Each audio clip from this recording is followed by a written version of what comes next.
Hello बच्चों, कैसे हैं आप सभी। चलिए इस वीडियो में हम समझेंगे क्लास 1 की वर्कशीट नंबर 86 जो कि 5 अक्टूबर 2021 की वर्कशीट है और आज का विषय है बच्चों मैथमेटिक्स यानी कि गणित। तो बच्चों सबसे पहले यहाँ आप अपना नाम लिखेंगे और यहाँ आप अपनी टीचर का नाम लिखेंगे, ठीक है। तो चलिए इस वर्कशीट को शुरू करते हैं। टॉपिक है आइए दोहराएं। प्यारे बच्चों, पिछली कुछ कार्यपत्रिकाओं में हमने 1 से 20 तक की गिनती सीखी और 10 तक की चीज़ों को मिलाकर गिनना भी सीखा। आइए इस कार्यपत्रिका में हम इन्हें दोहराते हैं। तो सबसे पहले है पहले, बाद में या बीच में। तो देखिए नीचे प्रत्येक प्रश्न के 4 विकल्प दिए गए हैं। सही विकल्प पर आपको सही का निशान लगाना है। देखो हर एक प्रश्न में आपको ऑप्शंस दे रखे हैं 4-4। तो आपको क्या करना है, इनमें से सही ऑप्शन को चूज़ करना है और उस पर सही का निशान लगा देना है। तो पहला प्रश्न है 8 के बाद कौन सी संख्या आती है। तो 8 के बाद क्या आता है, 9। दूसरा प्रश्न है कि 10 से पहले कौन सी संख्या आती है। तो 10 के पहले भी आता है 9। फिर है 13 से पहले कौन सी संख्या आती है। तो अगर आप गिनेंगे तो गिनते वक्त आपको ऐसे बोलेंगे 10, 11, 12, 13। तो 13 के पहले आ रही है संख्या 12। फिर है 19 के बाद कौन सी संख्या आती है। तो 19 के बाद आती है 20, ठीक है।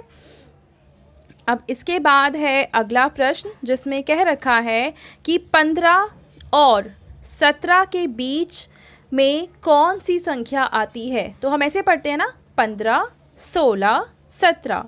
तो इसका मतलब ऑप्शन सेकंड वाला जो है 16, ये होगा इसका करेक्ट ऑप्शन। और लास्ट क्वेश्चन है कि 9 और 11 के बीच में कौन सी संख्या आती है। तो फिर से अगर आप गिनती पढ़ें तो आप ऐसे बोलेंगे 8, 9, 10, 11, 9, 10, 11। तो इसका मतलब 10 यहाँ पे सही आंसर है, ठीक है बच्चों। चलो आगे देखते हैं। आइए सुलझाएं कुछ समस्याएं। तो यहाँ पे हमें कुछ प्रॉब्लम्स यानी समस्याएं दे रखी हैं और हमें इन्हें सॉल्व करना है। नीरज के पास 3 पेंसिलें थीं, दीदी ने उसे 2 पेंसिलें और दे दी। देखो पहले से नीरज के पास 3 पेंसिल थी और नीरज को 2 पेंसिल और दीदी ने दे दी। अब नीरज के पास कितनी पेंसिलें हैं। नीचे नीरज के पास 3 पेंसिलों को चित्र बनाकर दिखाया गया है। देखो यहाँ पे दिखाया है। अब आप भी नीरज को मिली 2 और पेंसिलों के चित्र बनाएं। यहाँ पे आपको 2 और पेंसिल बनानी है और उन्हें गिनकर उन्हें मिलाकर गिनिए व संख्या भी लिखिए। फिर हमें 3 यहाँ पे और 2 यहाँ पे, इनको मिलाकर गिनना है और जो संख्या आएगी उसको यहाँ पे लिखना है, ठीक है। तो चलो सबसे पहले तो हम बनाएंगे पेंसिल। और पेंसिल बनाने के लिए हम क्या, ज़रूरी नहीं है कि जैसी पेंसिल यहाँ है हम वैसी बनाएं, हम अपनी मर्ज़ी से किसी दूसरी तरह की भी पेंसिल बना सकते हैं, ठीक है। एक पेंसिल ये हो जाएगी, इसमें हम ऐसा बना सकते हैं कुछ, ठीक है। और दूसरी पेंसिल हम यहाँ पे बना देते हैं, ठीक है। ये कुछ आ जाएगी पेंसिल।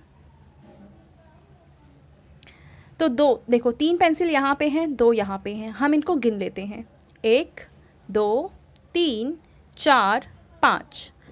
कुल मिलाकर कितनी पेंसिल हो गई। तो हम यहाँ पे लिखेंगे 5 पेंसिलें, ठीक है।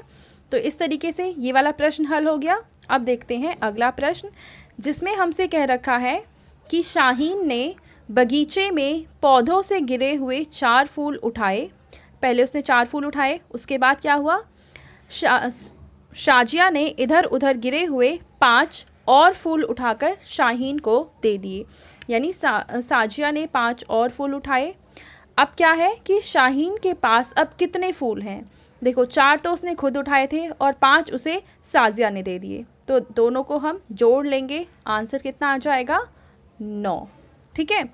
इस समस्या को भी चित्र बनाकर हल कीजिए। तो आप चाहें तो पहले यहाँ पे 4 फूल बना देंगे, ठीक है। और ऐसे 4 फूल बनाएंगे, उसके बाद जमा का निशान लगाएंगे, उसके बाद फिर ऐसे 5 फूल और बना देंगे। सुंदर सा बनाएंगे, जल्दीबाजी में, हालांकि ये इतना अच्छा नहीं बन रहा है। तो आप 5 फूल यहाँ बना देंगे और उसके बाद बराबर में गिन कर लिख देंगे 9। ठीक है बच्चों। इसके बाद देखो आपके पेरेंट्स के लिए यहाँ पे सुझाव है कि बच्चों से बातचीत कीजिए कि हमें फूलों को नहीं तोड़ना चाहिए, उन्हें विभिन्न फूलों के नाम भी बताइए। तो बच्चों हमेशा याद रखना कि कभी भी किसी भी फूल को नहीं तोड़ना चाहिए। अगर हमें फूल चाहिए तो पौधों के आसपास जो फूल नीचे गिरे हुए हैं हम उन्हें ले लेंगे। ठीक है बच्चों। और अपने पेरेंट्स से कई तरह के फूलों के बारे में जानिए, उनके नाम ज़रूर जानिए। ठीक है बच्चों। तो ये थी आज की हमारी मैथ्स की वर्कशीट। आई होप आपको ये वर्कशीट बहुत अच्छे से समझ में आ चुकी होगी। और अगर आपको वीडियो पसंद आई है तो इसको लाइक करें, अपने फ्रेंड्स के साथ शेयर करें और इस चैनल को सब्सक्राइब कर लें। Thank you.